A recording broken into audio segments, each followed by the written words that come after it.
webinar que hemos denominado Sujetos obligados a contar con un sistema de prevención de lavado de activos y financiamiento del terrorismo, evento que está dirigido específicamente a los agentes inmobiliarios. Torres y Torres Lara Abogados, con más de 50 años de experiencia en el país, se pone de pie para apoyar a la comunidad ante la difícil situación que viene atravesando el Perú a través del desarrollo de diferentes mesas de trabajo virtuales gratuitas, analizando aspectos legales que con ocasión de la pandemia originada por el brote del virus COVID-19 se han dado. Para los que aún no nos conocen, nuestra firma de abogados forma parte del grupo TITL, el cual se encuentra conformado por 3 empresas. En primer lugar, ACE Consultores. Esta es una consultora económica y financiera del grupo, mediante la cual llevamos a cabo valorizaciones, due diligence, estructuraciones económicas financieras de empresas, estudios de mercado, entre otros. En segundo lugar, la Red Peruana de Negocios, a través de la cual llevamos a cabo operaciones de intermediación empresarial a través de una plataforma de negocios y de nuestros business brokers.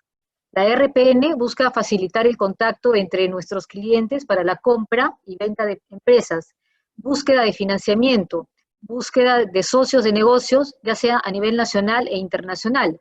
Esto último gracias a nuestra red internacional de negocios que también lideramos. Ya tenemos presencia en más de 10 países. Y en tercer lugar, TITL Abogados. Esta es una organización con más de 5 décadas en el mercado, con un staff multidisciplinario de más de 50 abogados. Está enfocado a brindar servicios de asesoría legal, tanto preventiva como correctiva, en todas las áreas del derecho. Asimismo, es el único estudio de abogados que desde hace 5 años es considerado como empresa socialmente responsable. El objetivo fundamental de este webinar es poner en conocimiento todas las obligaciones en materia de prevención del lavado de activos de los agentes inmobiliarios, evitando así la imposición de multas y otras responsabilidades. La mecánica del webinar va a ser la siguiente. Tenemos 2 expositores que desarrollarán los temas de su especialidad aplicados a la temática del presente webinar. Las exposiciones en total durarán máximo 30 minutos. Luego de las exposiciones absolverán las consultas de los participantes. Por ello, les pedimos que durante las exposiciones vayan redactando sus consultas en el chat del webinar para que puedan ser absueltas finalizadas las 2 exposiciones. Sí les pedimos, por favor, que sean unas consultas muy puntuales y muy claras. Respecto a las diapositivas que iremos compartiendo con ustedes mientras dure cada exposición, estas serán enviadas a sus correos a más tardar el día de mañana, junto con una encuesta que por favor les pedimos la llenen para así poder seguir mejorando. Dicho esto, pasamos a presentar a nuestros expositores en el orden de participación. En primer lugar, hablará el doctor Luis Cerreño Alba. Él es abogado asociado, especialista en Derecho Corporativo y forma parte del equipo del área corporativa de TITL Abogados. En segundo lugar, la doctora Joana Benítez Iriarte, abogada asociada senior del área corporativa de TITL Abogados, especialista también en Derecho Cooperativo, y especialista puntualmente en temas de prevención de lavado de activos y financiamiento del terrorismo. Por una cuestión de orden, y para que se escuchen mejor las exposiciones, vamos a mantener apagados los micrófonos de todos los asistentes. Damos el uso de la palabra al doctor Luis Cerreño Alba para que inicie su exposición. Por favor, Luis. Ok, buenas tardes con todos. Voy a proyectar un segundo la presentación.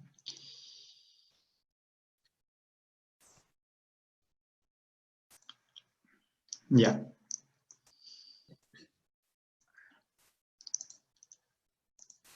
Ok. Bueno, buenas tardes nuevamente con todos. Antes de empezar, quisiera agradecerles por su inscripción y participación en el presente webinar. Dicho esto, doy inicio y comenzamos. Y vamos a iniciar con un concepto general, ¿no? ¿Quién es un agente inmobiliario? Para poder definir quién es un agente inmobiliario, vamos a referirnos a la Ley de Creación de Registro del Agente Inmobiliario, que detalla que es una persona natural o jurídica que es formalmente reconocida por el Estado. Este reconocimiento o acreditación que da el Estado se da mediante el registro de esta persona en el registro de agentes inmobiliarios del Ministerio de Vivienda. ¿Esto qué le permite hacer? Le permite realizar operaciones inmobiliarias a cambio de una contraprestación económica. ¿A qué operaciones inmobiliarias nos referimos? A la intermediación, por ejemplo, de compra y venta de bienes inmuebles, compra y venta de alquileres, asesorías, consultorías, intermediación de usufructos, entre otras, ¿no? La gama de actividades en relación a las operaciones inmobiliarias que pueden hacer los agentes es amplia. Entonces, teniendo el concepto claro de lo que es un agente inmobiliario y sabiendo que para poder ejercer esta actividad tienen que inscribirse en este registro, probablemente se pregunten, ok, ¿por qué adicionalmente a ese registro yo como agente tengo que implementar un sistema de prevención de lavado de activos y financiamiento del terrorismo? Para poder responder esa pregunta, tenemos que retroceder en el tiempo hasta el año 2002, en el cual se promulga la Ley 27693. Esa norma crea una unidad específica, que es la Unidad de Inteligencia Financiera, la cual actualmente está adscrita a la Superintendencia de Banca y Seguros, y es la unidad específica del Estado en temas de prevención de lavado de activos y financiamiento del terrorismo. En ese momento, el Estado peruano no solamente optó por crear esta unidad que iba a encargarse de esta materia, sino que se dio cuenta que necesitaba una ayuda adicional. ¿Ayuda de quién? De los privados. El Estado se dio cuenta que no puede estar en todos lados, que no es omnipresente. Entonces necesitaba apoyo de los privados. ¿De qué privados? De los privados que realizan ciertas actividades que son atractivas para las organizaciones criminales para cometer estos dos delitos que acabo de mencionar, que es el lavado de activos y financiamiento del terrorismo. Estas personas que realizan esas actividades son, de acuerdo a la norma, las que deben implementar este sistema con el fin de apoyar a la unidad de inteligencia financiera y a los demás órganos supervisores que existen para poder detectar y prevenir la comisión de estos delitos, ¿no? En ese momento se elaboró una lista de actividades dentro de las cuales estaban las actividades inmobiliarias. Si bien no todavía se había especificado a los agentes inmobiliarios como sujetos obligados, ya desde ese entonces el Estado había echado ojo a las actividades inmobiliarias porque se podría decir, una actividad muy atractiva para estas organizaciones para cometer estos dos delitos. Posteriormente, en el 2016, es mediante el decreto legislativo 1249 que los agentes inmobiliarios son incluidos como sujetos obligados.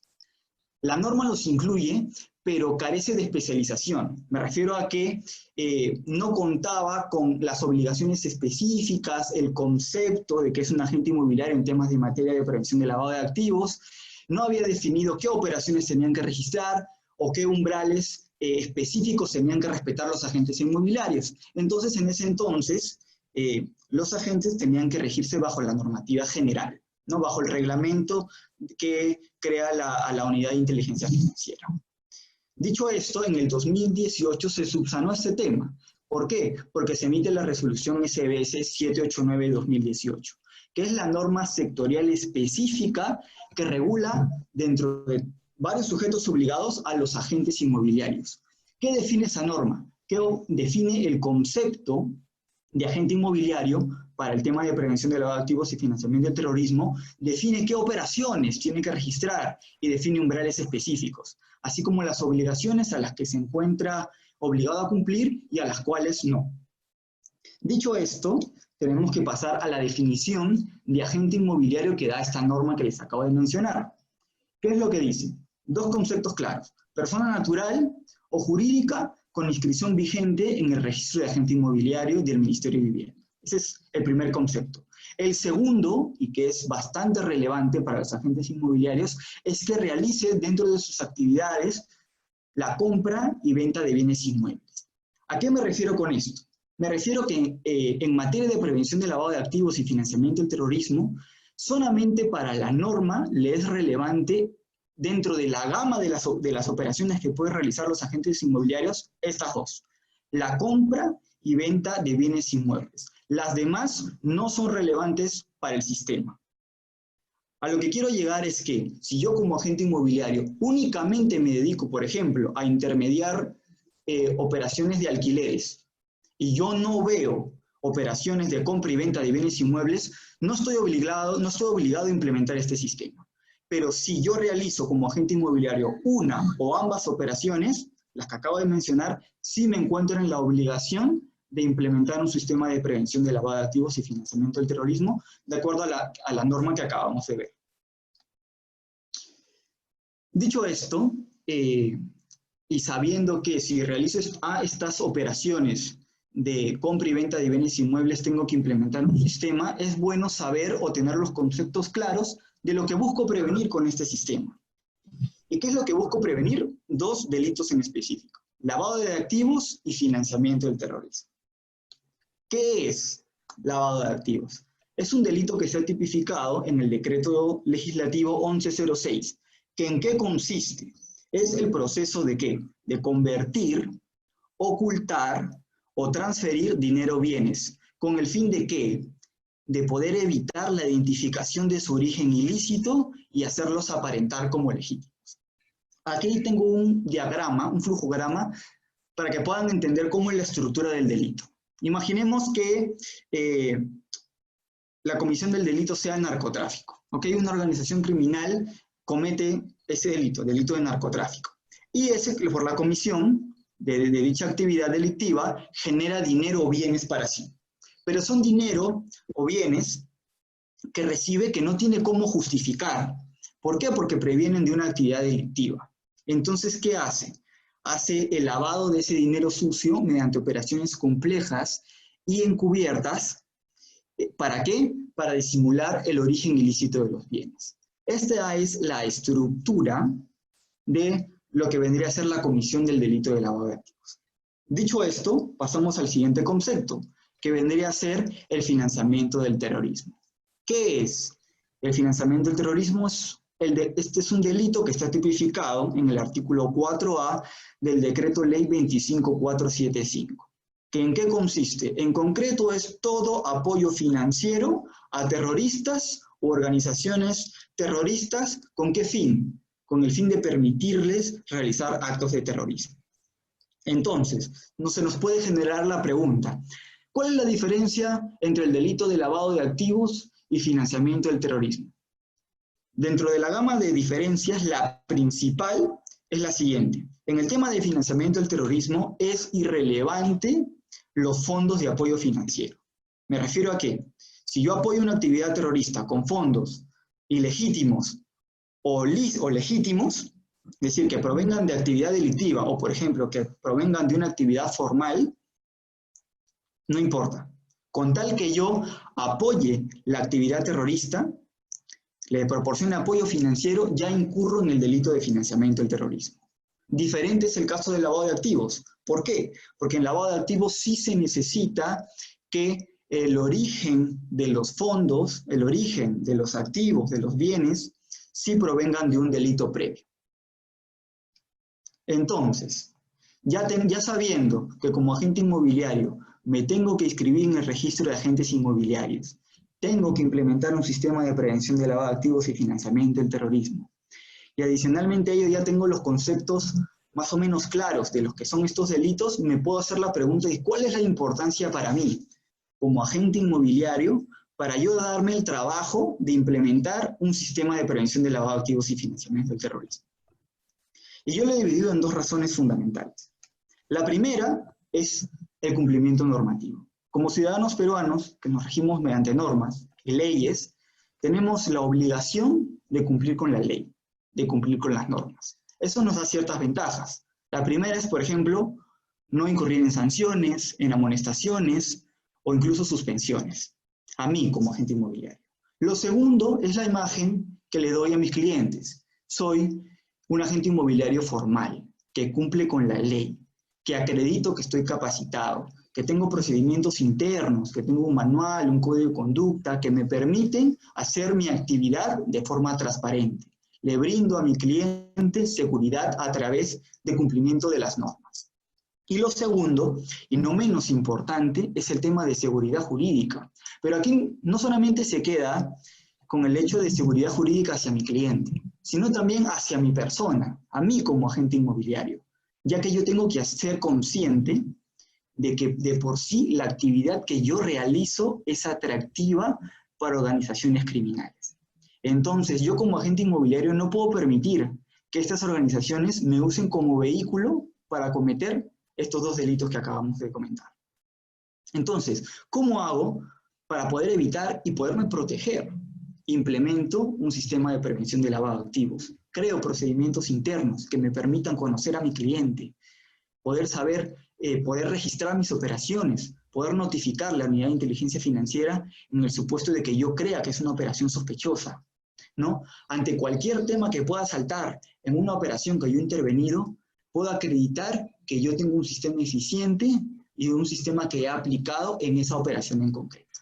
Puedo apoyar de esta forma a la unidad de inteligencia financiera y de esta forma brindarme a mí como agente inmobiliario en las operaciones que yo realizo. Y lo segundo vendría a ser la seguridad jurídica hacia mi cliente, la imagen que le doy de transparencia. Él va a ver que cuento con procedimientos internos para poder conocer la operación, para poder conocer a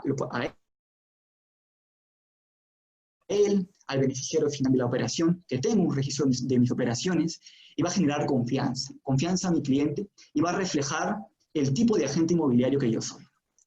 Dicho esto, le doy la posta a la doctora Joana Benítez, que ya se va a encargar de desarrollar las obligaciones que tienen que cumplir los agentes inmobiliarios dentro del sistema de prevención de lavado de activos como sujetos obligados.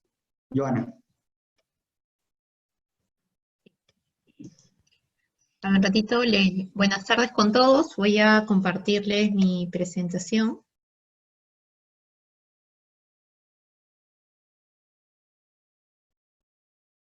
Bueno, como comentó el doctor Luis Cerreño, conmigo vamos a ver un poco del detalle de algunas de las obligaciones más importantes que tienen que cumplir los agentes inmobiliarios como sujetos obligados a implementar un sistema de prevención de lavado de activos.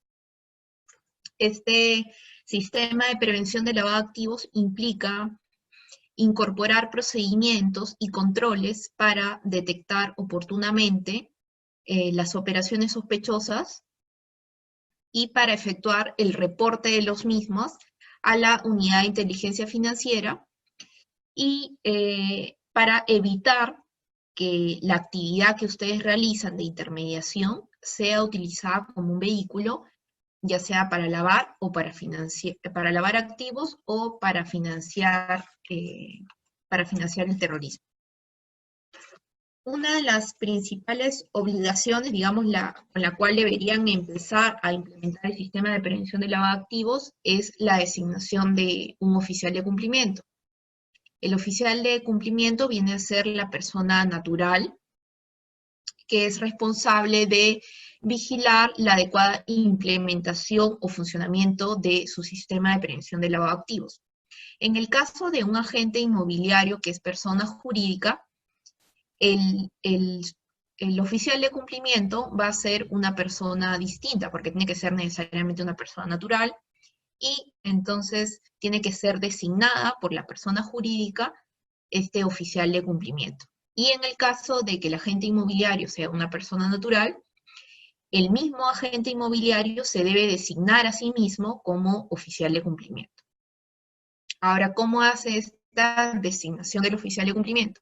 La designación, como mencioné, es una designación interna del propio sujeto obligado en el caso de una persona jurídica, y lo que hace es comunicar esta designación al órgano supervisor, que en el caso de los agentes inmobiliarios es la unidad de inteligencia financiera.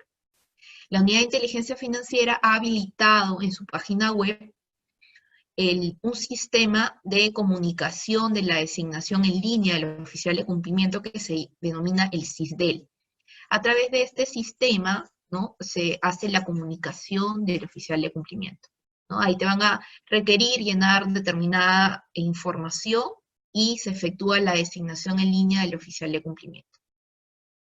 Una vez que la unidad de inteligencia financiera acepta la designación de este oficial de cumplimiento, lo que hace es remitir al agente inmobiliario un código y una clave secreta para identificar al oficial de cumplimiento. ¿Eso qué quiere decir? Que todas las comunicaciones que remita el oficial de cumplimiento a la unidad de inteligencia financiera, ya no lo va a hacer como José Pérez, agente inmobiliario, sino lo va a hacer con el código 1234, digamos, ¿no? Para dar un ejemplo. Ahora, la segunda obligación que tiene un agente inmobiliario y es el conocimiento al cliente. Esta obligación viene a ser la piedra angular de todo sistema de prevención de lavado de activos. ¿Por qué? Porque a través de esta obligación se permite obtener un perfil del cliente, de los clientes con los cuales ustedes trabajan, y de esa manera les es posible detectar cuando estamos ante operaciones usuales, de acuerdo al perfil del cliente, y cuando estamos ante una operación inusual o una operación denominada sospechosa, ¿no? Ahora, ¿qué debemos considerar o quién es considerado como cliente para efectos de un agente inmobiliario? Bueno, el cliente va a ser la persona que los contrata para la intermediación, que puede ser ya sea el comprador, ¿no? Que esté interesado en adquirir un determinado inmueble, o el vendedor que esté interesado en vender su inmueble. Entonces, la persona que los contrata a ustedes para la intermediación, ya sea de compra o de venta, va a ser para ustedes el denominado cliente, ¿no? Y respecto de ese cliente, el agente inmobiliario lo que debe hacer es efectuar una debida diligencia en el conocimiento del cliente, que no es otra cosa que identificarlo, es decir, identificar con quién estamos contratando. Ahora, la norma establece que la debida diligencia en el conocimiento del cliente está compuesta por 3 etapas. La primera etapa es la etapa de identificación, en la cual el agente inmobiliario le va a pedir información mínima para identificar al cliente. Por ejemplo, si estamos ante un cliente persona jurídica, le vamos a pedir identificación de la razón social de la persona jurídica, el número de RUC, la dirección, la partida registral, quién es el nombre de su representante, ¿no? Y en el caso de una persona natural, le vamos a pedir el nombre completo, su estado civil, el DNI, su dirección, ¿no? Entre otros. Y una vez que hayamos obtenido a esta información del cliente, pasamos a la siguiente etapa, que es la etapa de la verificación, ¿no? Entonces verificamos que la información que nos ha proporcionado nuestro cliente es una información real, ¿no? Es decir, por ejemplo, si es una persona jurídica y me ha proporcionado su número de RUC, tengo que verificar en la página de SUNAT, por ejemplo, que ese RUC corresponda a esa persona jurídica, ¿no? Y, por ejemplo, ahí también en la página de SUNAT podemos ver quién es el representante legal, ¿no? Entonces ahí también podemos verificar la información que nos da, y en el caso de una persona natural igual, ¿no? Hacer los filtros de la información para saber que efectivamente con quien estamos contratando es la persona, ¿no? Y la tercera etapa, una vez culminada la etapa de la verificación, es la etapa de monitoreo.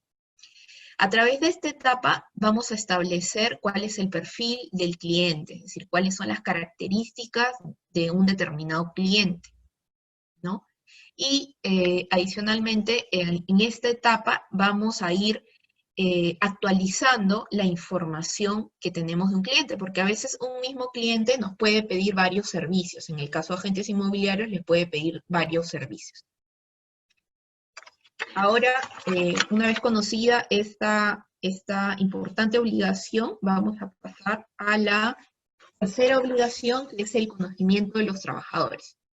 Así como esto solamente va a aplicar en el caso de los agentes inmobiliarios que sean personas jurídicas, y no va a aplicar para aquellos agentes inmobiliarios que sean personas naturales, porque no contratan a otras personas, ¿no? Entonces, en el caso de agentes inmobiliarios, personas jurídicas que tengan a su cargo trabajadores, tienen que efectuar el adecuado conocimiento de los mismos. ¿Eso qué quiere decir? Que le van a requerir información mínima para poder saber también con quién estamos contratando, le van a pedir el llenado de ciertas declaraciones juradas que la norma obliga que se haga, ¿no? Que son declaraciones juradas de antecedentes personales, antecedentes laborales y antecedentes patrimoniales, ¿no? Completados estos datos, vamos a poder efectuar un adecuado conocimiento de nuestros trabajadores. La cuarta operación, la cuarta operación, no, la cuarta obligación, y que está muy relacionada a la obligación del conocimiento del cliente, es el registro de las operaciones. Como vimos, en la etapa de el conocimiento del cliente, el adecuado conocimiento del cliente, ese adecuado conocimiento del cliente nosotros lo vamos a efectuar respecto de todos los clientes, independientemente del monto de las operaciones realizadas. ¿Ya? Por ejemplo, digamos que me quiere contratar al agente inmobiliario para la venta de un determinado inmueble y solamente este inmueble cuesta $30.000, independientemente del valor, yo tengo que cumplir con la etapa de identificación del cliente. Eso va a aplicar para todos los clientes. Distinto es el registro de operaciones, porque en el registro de operaciones solamente va a aplicar para ciertas operaciones, como vamos a ver, ¿no? Como detalló el doctor Luis Cerreño, para efectos de la norma de prevención del lavado de activos que aplica para los agentes inmobiliarios, solamente se va a tener en cuenta las actividades de compra, la intermediación de compra y venta de inmuebles, y no se va a tener en cuenta el tema de los alquileres. Entonces, la norma te señala que el agente inmobiliario está obligado a registrar las operaciones de intermediación de compra y venta de lotes de terreno por operaciones que igualen o superen el monto de $30.000 o su diferencia en soles, o de unidades inmobiliarias destinadas a vivienda, oficinas de uso comercial u otros, que igualen o superen el monto de los $100.000. Dicho esto, los agentes inmobiliarios van a estar obligados de registrar todas las operaciones que superen esos umbrales, que estén dentro de los umbrales señalados, ¿no? Ya sea cuando se trate de compraventa de terrenos o compraventa de unidades inmobiliarias para uso de oficinas o para vivienda o estacionamientos, etc. En esos casos, el agente inmobiliario está obligado a registrarlo. La norma te señala cuál es la información mínima que debe contener este registro de operaciones. No te establece un formato de registro de operaciones, ¿no? Eso lo tiene que hacer el propio agente inmobiliario, pero sí debe contener toda la información mínima. Ahora, ¿cuándo debe cumplir con esta obligación de registrar la operación? Debe de cumplir esta obligación al momento en que se celebra el contrato de compra-venta, es decir, la minuta, ¿no? Cuando ya tenemos el contrato de compra-venta, ¿no?, formalizado, es en ese momento en que nosotros debemos registrar la operación. Este registro de operaciones va a contener la identificación de quién es la persona que realiza la operación, cuáles son las características de la operación con los montos involucrados, la moneda, ¿no?, qué tipo de operación es, ¿no?, de compraventa de terreno o compraventa de una unidad inmobiliaria, etcétera, ¿no? Y este registro de operaciones es un registro interno. Es decir, no es un registro que tengan que obligatoriamente proporcionarlo o que llenarlo para remitirlo a la unidad de inteligencia financiera. Solamente lo van a tener que proporcionar a la unidad de inteligencia financiera cuando ésta así se los requiera, ¿no? Pero en sí es un registro interno. Este registro se lleva de forma cronológica. ¿Qué quiere decir? Que se empieza por el registro número 1, digamos que la obligación de los agentes inmobiliarios empezó en el año 2016, ¿no? Y recién en el año 2018 salió el reglamento específico para los agentes inmobiliarios que se encuentran registrados ante el Ministerio de Vivienda y que realicen operaciones de compra y venta de inmuebles. Entonces, digamos que yo soy un agente inmobiliario que empecé mis operaciones en el año 2018. Empecé a intermediar operaciones de compra y venta en el 2018.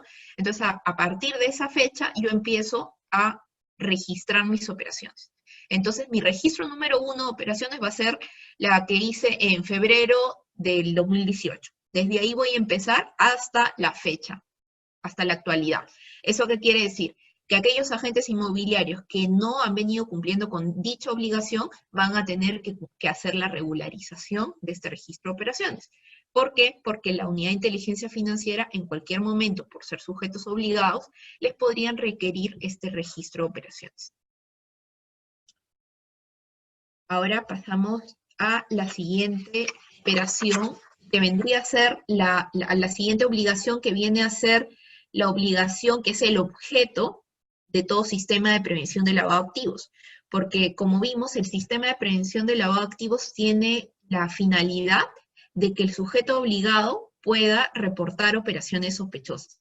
Porque todos los procedimientos, toda esta implementación y el cumplimiento de estas obligaciones en materia de prevención de lavado de activos tiene como objetivo que el sujeto obligado pueda cumplir con el reporte de operaciones sospechosas que detecte en el curso de las actividades que realiza. Entonces, el sujeto obligado, que es el agente inmobiliario, una vez que haya detectado operaciones que salgan de los parámetros de la normalidad, va a tener que cumplir con reportar esta operación como sospechosa a la unidad de inteligencia financiera. Este reporte no constituye una denuncia penal. No quiere decir que yo reporto a un determinado cliente que realiza una operación que yo considero como sospechosa, y ya el Ministerio Público le va a iniciar una denuncia y lo van a meter preso por el reporte que yo realizo. Este reporte tiene carácter netamente administrativo y se da con motivo del cumplimiento de una obligación de carácter administrativo. Entonces, por eso es que los sujetos obligados, a través de su oficial de cumplimiento, es que realizan este reporte de operaciones que en el transcurso de las actividades que ustedes van realizando puedan considerar como sospechosas. Ahora, ¿quién mejor que ustedes para saber, porque ustedes conocen el perfil de los clientes con los cuales ustedes trabajan? También conocen el mercado en el cual usualmente vienen trabajando. Hay muchos agentes inmobiliarios que trabajan por zonas, ¿no? Hay agentes inmobiliarios que trabajan en las zonas de Camacho, de San Borja, ¿no? Entonces, ya más o menos conocen cuál es el perfil de sus clientes con los cuales trabajan, ¿no? Entonces, más o menos qué clientes están interesados en adquirir determinadas viviendas de determinada zona. Cuáles son más o menos la capacidad de ingresos que tiene un cliente que quiere comprar o vender un inmueble de una determinada zona, por ejemplo, de la zona de Camacho o de la zona de San Borja. Entonces, cuando se realiza una operación o se pretende realizar una operación de un cliente o de una operación que no está dentro de los parámetros de la normalidad, de lo que el agente inmobiliario reconoce como una operación regular, una operación normal, entonces el oficial de cumplimiento podría considerar que esa operación es una operación reportable y por tanto debería de cumplir con el reporte a la unidad de inteligencia financiera. Ahora, para efectuar este reporte de operación sospechosa, como mencioné al inicio, cuando la unidad de inteligencia financiera acepta la designación del oficial de cumplimiento, le otorga un código y una clave secreta, mediante la cual va a poder entrar a su sistema, ¿no? Y a través de su usuario y clave va a poder ingresar, baja el reporte de operación sospechosa, completa el llenado porque le va a pedir identificación de quién ha realizado o pretende realizar la operación, y toda la información, completan ese reporte y lo mandan a la unidad de inteligencia financiera, ¿no? Y este reporte debe efectuarse, la norma te señala que tiene un plazo perentorio para realizar el reporte, no es que lo vamos a hacer en cualquier momento, no. Este reporte debe efectuarse dentro de las 24 horas en que la operación ha sido detectada como sospechosa. Ahora, no es desde que este plazo no computa desde que la operación se realiza, sino desde que el oficial de cumplimiento analiza la operación y considera que estamos ante una operación sospechosa. Ahora, todo este análisis, ¿no? O sea, todo este análisis debe digamos que debe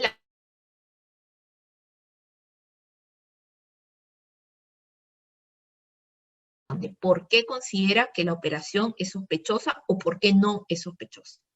¿Por qué? Porque la unidad de inteligencia financiera le puede requerir información complementaria sobre esta operación. Entonces es importante que que guarde todos los documentos que puedan acreditar y que estén relacionadas a la operación que ha reportado. La siguiente obligación es contar con un manual y código de conducta.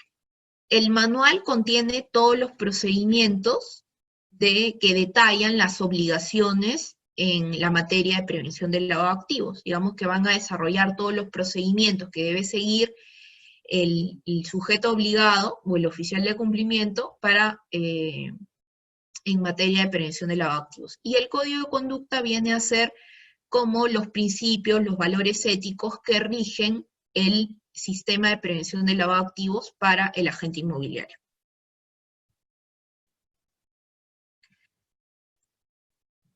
Otra obligación que tiene el sujeto obligado es que el oficial de cumplimiento de forma anual remita a la unidad de inteligencia financiera un informe. Es decir, esta obligación la tienen todos los años. Por ejemplo, de este ejercicio 2020, el oficial de cumplimiento tiene que detallar, tiene que comunicar a la unidad de inteligencia financiera cuál es el grado de cumplimiento que le ha dado el sujeto obligado a su sistema de prevención de lavado de activos. Cómo está funcionando, si está funcionando adecuadamente o no está funcionando adecuadamente, ¿no? Y este informe se remite como máximo el 15 de febrero del ejercicio siguiente. Es decir, si estamos hablando del informe anual del ejercicio 2020, ¿no? Este informe del oficial de cumplimiento tiene que ser remitido como máximo al 15 de febrero del 2021. Si pasa dicho plazo, es decir, si se remite el 16 de febrero en adelante, ya el sujeto obligado está en incumplimiento, ¿no? Por eso la fecha de remisión del cumplimiento de esta obligación es bastante relevante. Y por último tenemos la obligación de capacitación anual. Los sujetos obligados tienen la obligación de capacitar a sus trabajadores anualmente. Ahora, en aquellos casos del agente inmobiliario persona natural, no es que no tenga que cumplir esa obligación. Si tiene él mismo, como oficial de cumplimiento, tiene que capacitarse anualmente, ¿no? Esta capacitación la puede recibir de un tercero, ¿no? Como en el caso de un estudio de abogados u otros, ¿no?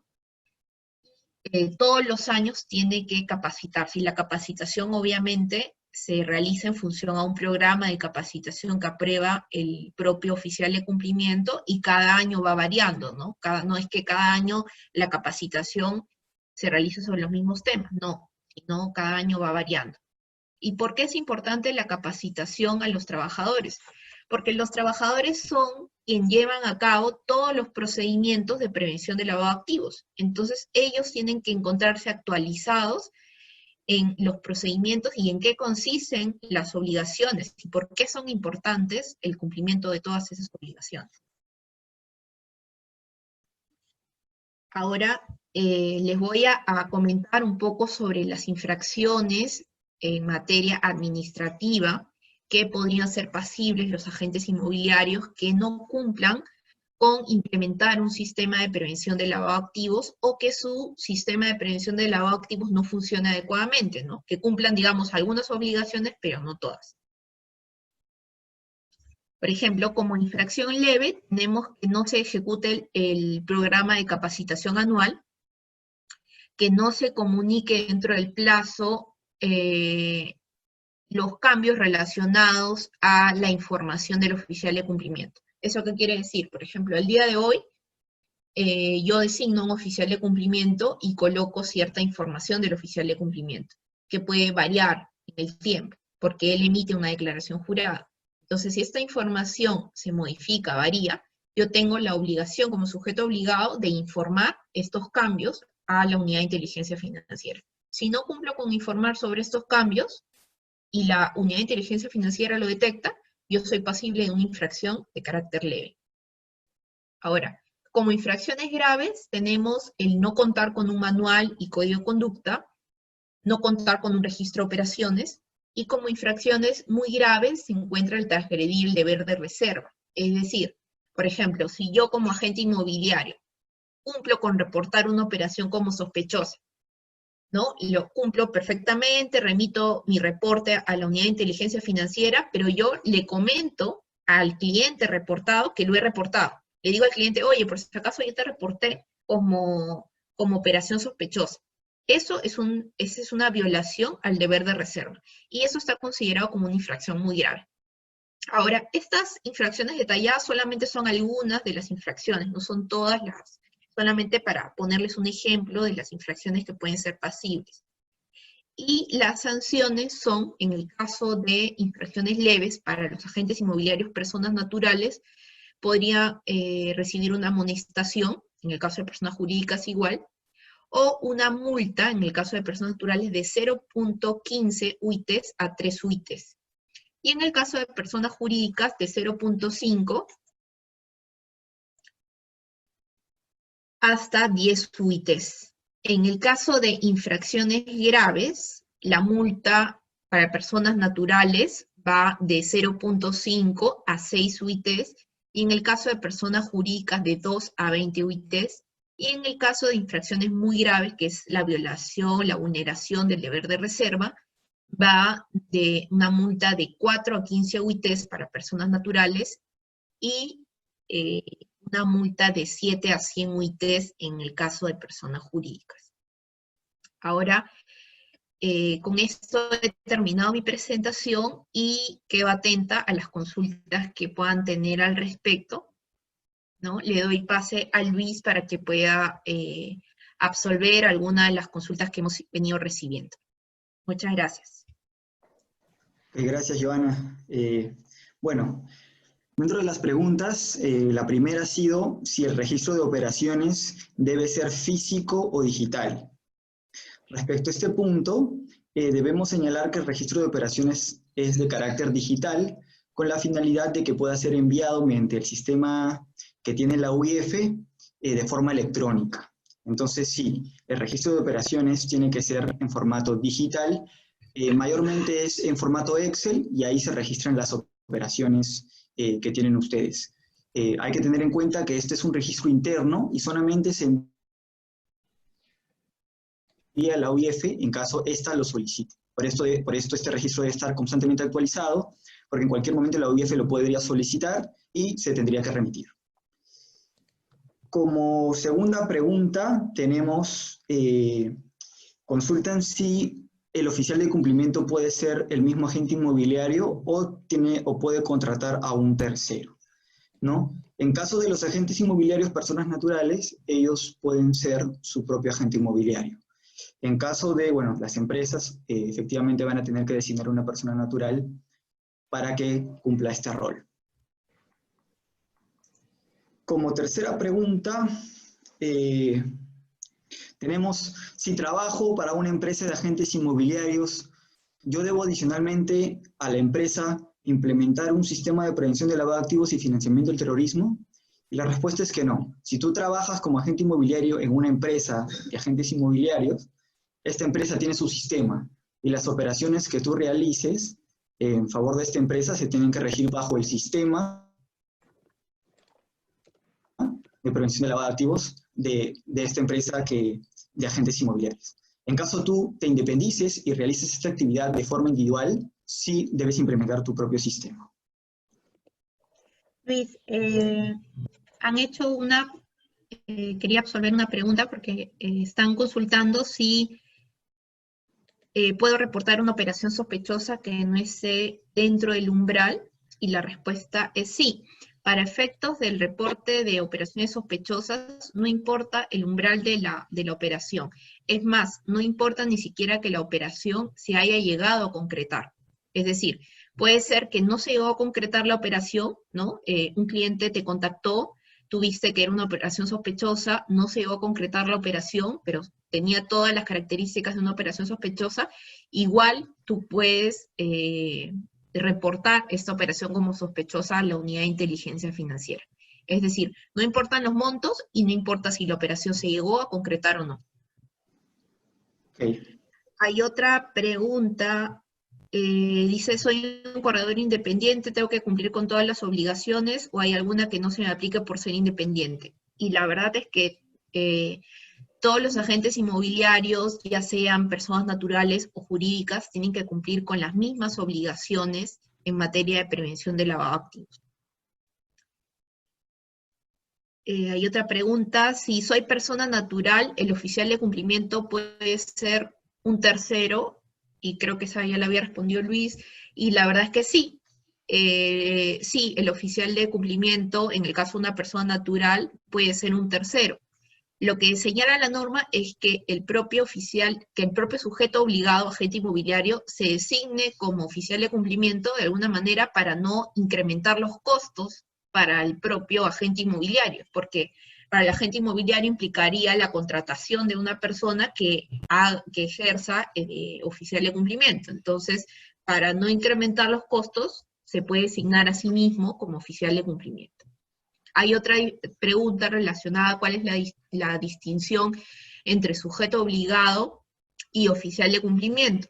Y la diferencia es que el sujeto obligado es el agente inmobiliario, ya sea persona natural o jurídica, quien está obligado a contar con un sistema de prevención de lavado de activos. Y en el caso del oficial de cumplimiento, viene a ser la persona natural quien de alguna manera vigila o supervisa la implementación del sistema de prevención de lavado de activos. En el caso de una persona jurídica, el oficial de cumplimiento puede ser una persona que cumpla con los requisitos para que sea designado como tal. Por ejemplo, el contador se le designa como oficial de cumplimiento, ¿no? En este caso, o puede ser, no sé, el gerente de administración se le designa como oficial de cumplimiento, ¿no? Y otra pregunta, hay una pregunta de, no soy agente inmobiliario, pero como abogado que soy, elaboro minutas de compra-venta, ¿soy sujeto obligado? Y bueno, a través del decreto legislativo 1249, los abogados y los estudios de abogados fueron incorporados como sujetos obligados también a contar con un sistema de prevención de lavado de activos, pero solamente aquellos que a través de un mandato que tengan con su cliente realicen operaciones de compra y venta, o ya sea de inmuebles, o de acciones, participaciones, o que reciban o que administren dinero de sus clientes por un mandato que han recibido de su cliente. Es decir, que si yo realizo la prestación, netamente la prestación de un servicio a mi cliente para elaborarle una minuta de compra-venta, no soy considerado como sujeto obligado. Entonces, en ese caso, si solamente realizo el servicio, si solamente presto servicios para elaborar minutas de compra-venta u otros relacionados, no soy considerado como sujeto obligado. Solamente voy a ser considerado como sujeto obligado, como ya mencioné, en la medida que yo, por un mandato, realice estas operaciones. ¿El oficial de cumplimiento puede ser el gerente general? Me hacen una pregunta, Arturo. Sí, puede ser. La norma no te señala como un impedimento que el gerente general se pueda designar como oficial de cumplimiento, pero en muchos casos la unidad de inteligencia financiera ha presentado bastantes observaciones respecto a que el propio gerente sea designado como oficial de cumplimiento. ¿Y esto por qué? Porque el oficial, en el caso de una persona jurídica que no tiene directorio, que digamos que es una SAC sin directorio, es el propio gerente general quien tiene que designar al oficial de cumplimiento internamente. Entonces es como que el propio gerente se designa a sí mismo como oficial de cumplimiento, ¿no? Y digamos que quien va a fiscalizar la labor del oficial de cumplimiento también va a ser el propio gerente general.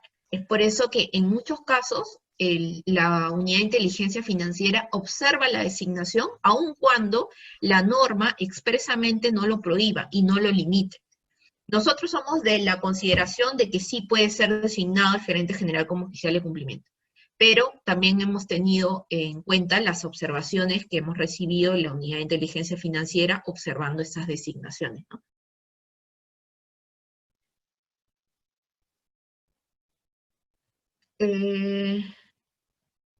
Dicen que el informe anual también debe ser cronológico, es decir, no se han enviado desde el 2018, se deben regularizar. Bueno, lo correcto sería que sí, ¿no? Que se regularice el cumplimiento de esta obligación, pero eso no quiere decir que el incumplimiento ya no se haya dado. ¿Por qué? Porque el cumplimiento de esa obligación tenía una fecha de término, es decir, cuando tú tienes que enviar el informe anual, tienes que enviarlo en la quincena, como máximo el 15 de febrero del siguiente ejercicio. Entonces, si no lo enviaste dentro de esa fecha, ya estás en el incumplimiento. Ahora, si te puede servir como atenuante el hecho de que cumplas fuera del plazo esta obligación, sí, pero de que te pueden sancionar o iniciar, mejor dicho, un procedimiento sancionador por ese incumplimiento, sí.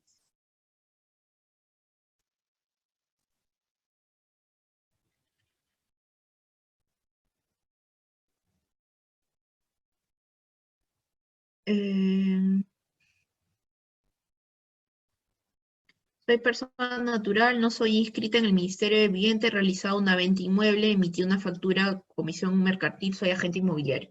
Bueno, va a ser agente inmobiliario, como mencionó Luis, aquel que realiza operaciones, que realiza usualmente operaciones en las cuales intermedie para la compra y venta de inmuebles, ¿no? Va a ser considerado como sujeto obligado.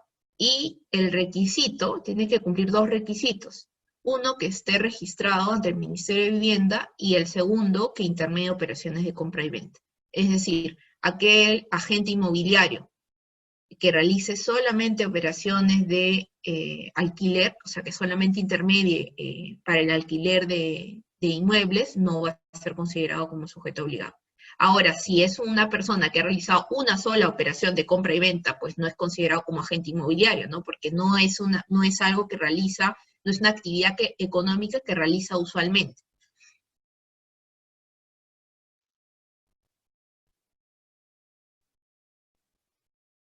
Dice, si hacemos una venta, debemos investigar el cliente y reportar todas las ventas o solo las operaciones sospechosas. A ver, respecto de los clientes que ustedes tienen que cumplir con la obligación de debido conocimiento de sus clientes, de todos sus clientes, ¿ya? Y ahora, respecto de el registro de operaciones, solamente van a registrar las operaciones que superen los umbrales señalados. Por ejemplo, en el caso de terrenos, van a registrar las operaciones que superen los $30.000, y en el caso de unidades inmobiliarias, aquellas unidades que igualen o superen el monto de $100.000. Y van a reportar operaciones sospechosas, solamente van a reportar las operaciones que el agente inmobiliario, a través de su oficial de cumplimiento, considere como operaciones sospechosas. No es que va a tener que reportar todas las operaciones de venta, solamente aquellas que a través del conocimiento que tiene de las operaciones que realizan y del perfil del cliente y del análisis de las características de la operación, lo considere como sospechoso. Un contador puede ser oficial de cumplimiento de varias empresas inmobiliarias. En principio, un oficial de cumplimiento no puede ser oficial de cumplimiento de varias empresas. Solamente podrá ser oficial de cumplimiento de varias empresas cuando sea oficial de cumplimiento corporativo.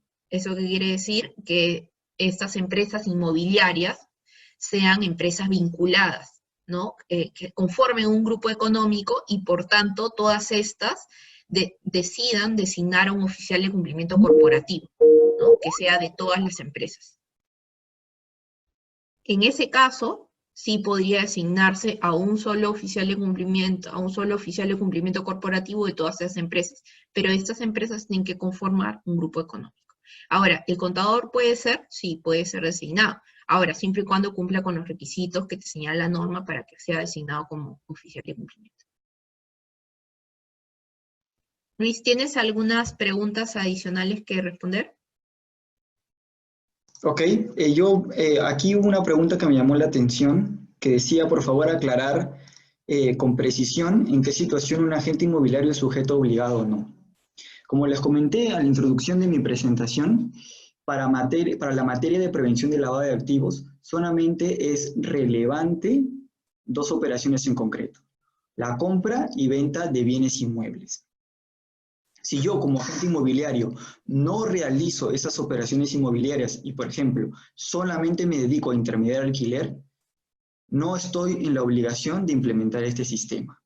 Pero si yo como agente inmobiliario realizo operaciones de compra o venta de bienes inmuebles, cualquiera de esas dos, dentro de las operaciones que normalmente realizo como agente, sí estoy en la obligación de implementar este sistema.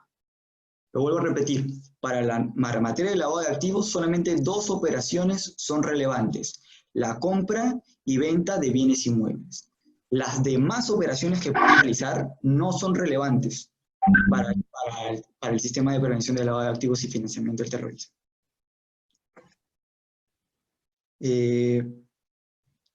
Eso es lo que quería aclarar, ¿no? Esa era parte de mi presentación. Ya, ok, Luis, entonces damos por concluida. Yo sé que han quedado algunas preguntas todavía por resolver, por absolver, y les agradeceríamos que puedan enviarlo al correo que figura en la presentación, que es contacto@titl.com.pe, y a través de ese medio le vamos a absorber las consultas. Le doy pase a la doctora Silvia para que pueda cerrar esta presentación. Muchísimas gracias a los dos expositores. Les agradecemos, y también a la audiencia por su presencia el día de hoy. En caso, como dijo la doctora Joana Benítez, hubiera quedado alguna pregunta sin responder, puedan contactarnos al correo que aparece en la presentación, contacto@titl.com.pe. Con esto damos por finalizado nuestro webinar. Esperamos reencontrarnos muy pronto en otros eventos. Muchas gracias y buena salud para todos. Seguimos adelante. Hasta luego.